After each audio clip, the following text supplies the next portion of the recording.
உங்களுடைய செய்திகளை உடனுக்குடன் பார்க்க லைக், சப்ஸ்கிரைப் செய்யுங்கள். நன்றிகள் பல. பல்துறை சிகிச்சையில் சென்னையின் முன்னணி மருத்துவமனையான வடபழனி காவேரி மருத்துவமனை, Kaveri institute of digestive sciences செரிமான மண்டல அறிவியல் மையம் எனும் பிரத்யேக சிகிச்சை பிரிவை தொடங்கியுள்ளது. இரைப்பை, குடல் மற்றும் கல்லீரல் நோய்களுக்கு ஒருங்கிணைந்த மற்றும் ஆதாரபூர்வமான சிகிச்சையை வழங்குவதோடு அனைத்து வயதினருக்கும் ஏற்ற வாழ்க்கை முறை சார்ந்த நோய் தடுப்பு நடவடிக்கைகளை மேற்கொள்வதிலும் இம்மையம் சிறப்பு கவனம் செலுத்தும். நிபுணத்துவம் வாய்ந்த இரைய குடலியல் மருத்துவர்கள், எண்டோஸ்கோபி நிபுணர்கள் மற்றும் செரிமான நலச்சிறப்பு நிபுணர்கள் குழு இம்மையத்தில் சிகிச்சை சேவைகளை வழங்கும். இங்கு கேஸ்ட்ரோஸ்கோபி, கொலனோஸ்கோபி, பித்தநாளம் மற்றும் கணைய நோய்களை கண்டறிந்து சிகிச்சை அளிக்க உதவும் ERCP மற்றும் நேரோ பேண்ட் இமேஜிங் போன்ற நவீன பரிசோதனைகளை செய்வதற்கு தேவையான அனைத்து வசதிகளும் உள்ளன. இந்த மேம்பட்ட நவீன சாதனங்கள் இரைப்பை மற்றும் கல்லீரல் நோய்களுக்கு துல்லியமான மற்றும் மிக குறைந்த ஊடுருவல் கொண்ட சிகிச்சைகளை மருத்துவர்கள் வெற்றிகரமாக வழங்குவதற்கு பெரிதும் உதவும். I will work with Dr. Basmani sir and the team. So it has taken 13 years, 13 வருஷம் இந்த கனவு நினைவாகிறதுக்கு. Thank you. And Dr. Anand வந்து from 2014 I think I started speaking to him. ஏன்னா இப்போ சொன்ன மாதிரி ஒரு குன்னக்குடி வைத்தியநாதன் வயலின் மாதிரி டாக்டர் ஆனந்தோட அந்த எண்டோஸ்கோபி ஸ்கில்ஸ் வந்து ஐநோ சென்னையில் வந்து அப்பயே அவ்வளோ அப்ரிஷியேட் பண்ணாங்க. ஸோ அப்பயும் ஆனந்த் ஒரு 4 தடவை பேச போன நினைக்கிறாங்க. But Anand at one stage of then I realise வந்து டாக்டர் பாஸ்மணி சார் வந்து அவரும் வருவார் அப்படின்னு சொல்லி.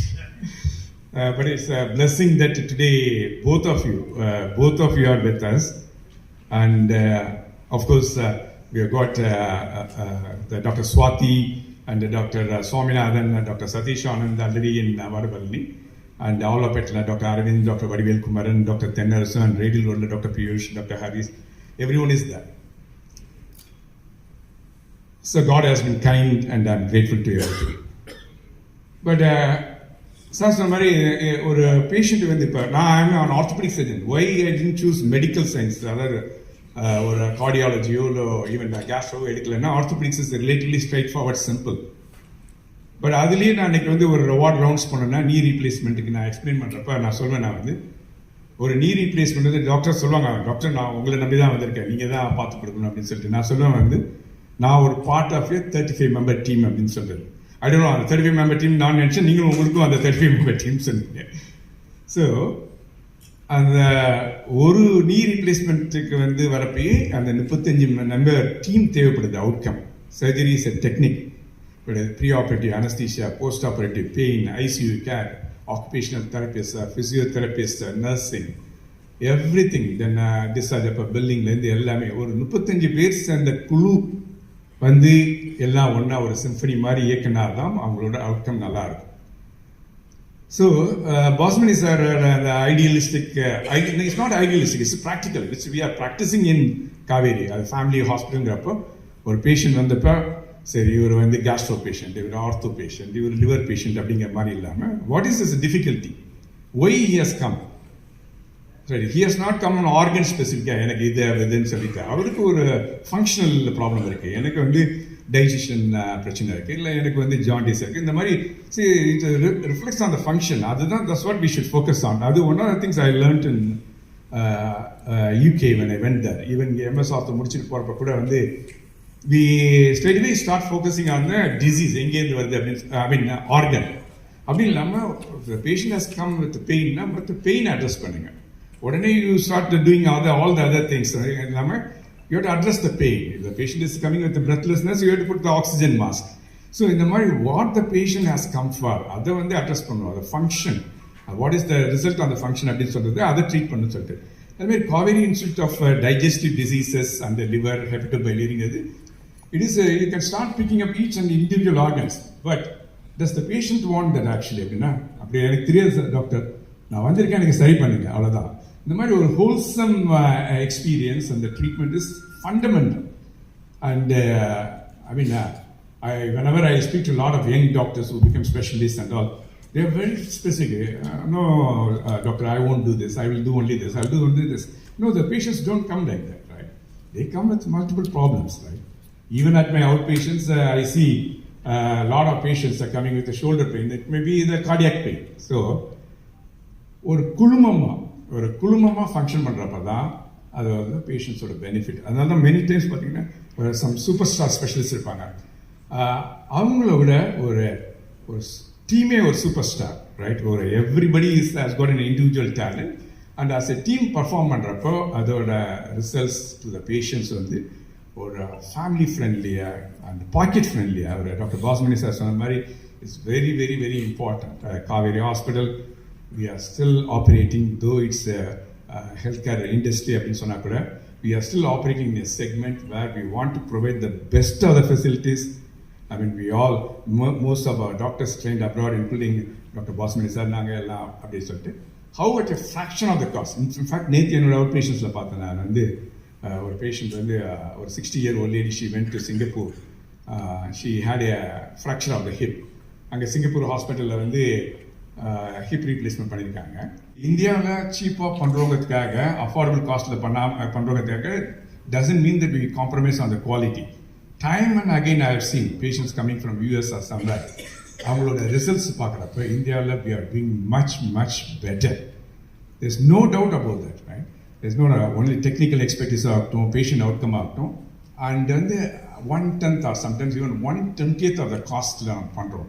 அதுதான் I want all our doctors to be proud of what we are doing, and I want all our friends in the media, any public society to convey to the people. India's healthcare வந்து on its own வந்து we are on par or superior to majority of the developed nations.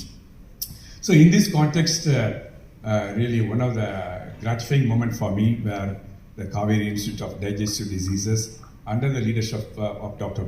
Basmani sir and with all the team, young dynamic team who want to do the best for the patients, it has come to not only is my vision or my reality, of course, I just indicated to Dr. Ayappan, at least at some point of time, we want to work with Dr. Anand, Dr. Basmani and everybody together, I've been selected. So he has made it a reality, and we assure you, and also the team here, whether it's operations, clinical, non-clinical, service oriented, everybody will provide the best of the experience to the patients. Thank you. வணக்கம், நான் doctor Basumani, doctor Anand, doctor Swathi, நாங்கள் 3 பேரும் இன்னைக்கு வந்து Kauvery institute of digestive sciences, அதாவது ஜீரண சம்பந்தமான அனைத்து நோய்களுக்கும் ஒரு இடத்துல வந்து ஒரு குழுவா இருந்து எல்லா தீர்வுகளும் கொடுக்கறதுக்காக ஒரு சென்டர் ஆரம்பிச்சிருக்கோம். அதை இன்னைக்கு லான்ச் பண்றதுக்காக நாங்கள் கூடியிருக்கோம். இந்த சிறப்பு நிகழ்ச்சிக்கு வந்து இந்த செய்தியை வந்து வெளியே எடுத்துட்டு போற பத்திரிகை தோழர்களுக்கு மிக்க நன்றி. உங்களுக்கே தெரியும், கோடை காலம், குளிர்காலம், இந்த மாதிரி காலத்துக்கு தகுந்த மாதிரி வந்து ஜீரண பிரச்சனைகள் வந்து இப்ப தொடர்ந்து அதிகரிச்சுட்டு வருது. அது இல்லாம நம்மளுடைய வாழ்க்கை முறைகள், லேக் ஆஃப் ஸ்லீப், இரவுல தூக்கம் இல்லாம இருக்கிறது, இரவுல வந்து அதீத நேரத்துல உணவு உட்கொள்றது, உடல் பருமன், உடற்பயிற்சி இல்லாதது, அதுக்கப்புறம் நம்ம வந்து காரமா இல்ல மசாலா பொருட்கள் சாப்பிட்டதுனால அசிடிட்டி, இதுல இருந்து ஃபேட்டி லிவர் வந்து நிறைய பிரச்சனைகள் இருக்கு. இது இல்லாம நம்ம பரவலாவே வந்து குடல் மற்றும் பேன்கிரியாஸ், இந்த லிவர், இதுல எல்லாம் புற்றுநோயும் அதிகரிச்சுட்டு வருது.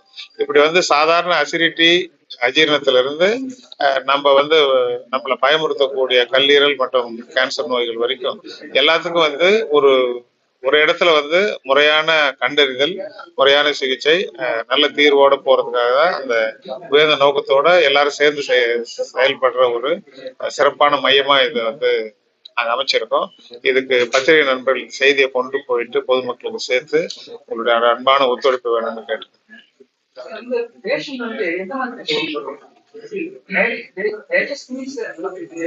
ஆமா, இப்ப டைஜஷன்னாக்கா நமக்கு நெஞ்செரிச்சல் இருக்கு இல்லைங்களா? நெஞ்செரிச்சல் எது கழிக்கிறது நமக்கு சுலபமா தெரியும். பட் சில பேருக்கு தொண்டையில கட்டை போட்ட மாதிரி அடைக்கிறது, குரல் மாறுறது, இது கூட டைஜஷன். அதனால வந்து உங்களுக்கு ஏதாவது வந்து ஜீரணத்துல வந்து இங்க இது அதே மாதிரி கீழே வந்து மலப்பழக்கம் இருக்கு. இப்போ மலம் போறதுல நமக்குன்னு ஒரு ரொட்டீன் இருக்கு. டெய்லி போயிடுவோம், இல்ல 2 நாளுக்கு ஒரு, அந்த ரொட்டீன் மாறும் பொழுது, இல்ல வந்து வயிறு வலிச்சு நீடிக்கும் போது, வயிறு ஊசம், மலத்துல வந்து ரத்தம் கலந்து வர்றது, இல்ல ரத்த இழப்பு வந்து நமக்கு காரணம் இல்லாம திடீர்னு டயர்ட் ஆகுறோம், மூச்சு வாங்குது. அப்போ வந்து ஜீரண மண்டல நோய்கள் வந்து நேரடியாக தெரியாம சுத்தி வளைச்சு கூட வரும். இப்ப நம்ம என்ன நினைப்போம், நம்ம மூச்சு வாங்குது, டயர்டா இருக்கும், சத்து காரணம். அதில் பார்த்தா பிரச்சனை வந்து வயிறுலயோ இல்ல குடல்லயோ இருக்கலாம். அதனால உங்களுக்கு சந்தேகம் இருந்ததுன்னாக்கா உங்களுடைய குடும்ப மருத்துவரையோ இல்ல எங்களை மாதிரி வந்து ஸ்பெஷலிஸ்டா இருந்தா கூட வந்து பேஷண்ட்டுக்கு என்ன பிரச்சனை ஜெனரலா பாக்குற அந்த நல்ல அனுபவம் வாய்ந்த மருத்துவரை நீங்க அணுகுனாக்கா தக்க வழிகாட்டுங்க. ஆமா, இப்ப கேன்சர் வந்து இந்த உடம்புலயே வந்து ஜீரண மண்டலம் தான் அதிகமாகும். ஏன்னா பெரிய மண்டலம் இல்லைங்களா, வாயில ஆரம்பிச்சு உணவு குழாய், இரைப்பை, கணையம், கல்லீரல், சிறுகுடல், பெருங்குடல், ஆசனவாய், எங்க வேணாலும் கேன்சர் வரும். இப்போ ஹார்ட் டிசீஸ்னாக்கா ஹார்ட்ல அவ்வளவு கேன்சர் வராது. ஸோ கேன்சர்னு நம்ம பயப்படக்கூடிய ஃபீல்டு வந்து மெயினா வந்து கேஸ்ட்ரோன்டாலஜியும் பண்ணலாம். அந்த பயம் இருந்தாலும் வர வேண்டியது எங்க கிட்ட. ஆமா ஆமா ஆமா, லிவர் டிரான்ஸ்பிளான்ட்லாம் அங்க டிபார்ட்மெண்ட். இப்போ கல்லீரலுக்காக சிறப்பா அதுக்குன்னு பயிற்சி எடுத்துட்டு அந்த நோய்களுக்கு வந்து சிறப்பு கவனம் கொடுக்கணும். எல்லாரும் ஒரு டீமா இருக்கும் பொழுது அவங்களுக்கு ஒரு உதவி தேவைப்படும் போது நாங்க இருக்கோம், எங்களுக்கு உதவி தேவை அவங்க வராங்க. அப்படி பேஷண்ட்டுக்கு வந்து சீம்லெஸ்னாக்கா எந்த விதமான இடைஞ்சலும் இல்லாம ஒரு ஒரு ஒட்டுமொத்தமான ஒழுங்கான சிகிச்சைக்கு வந்து நாங்க உத்தரவாதம்.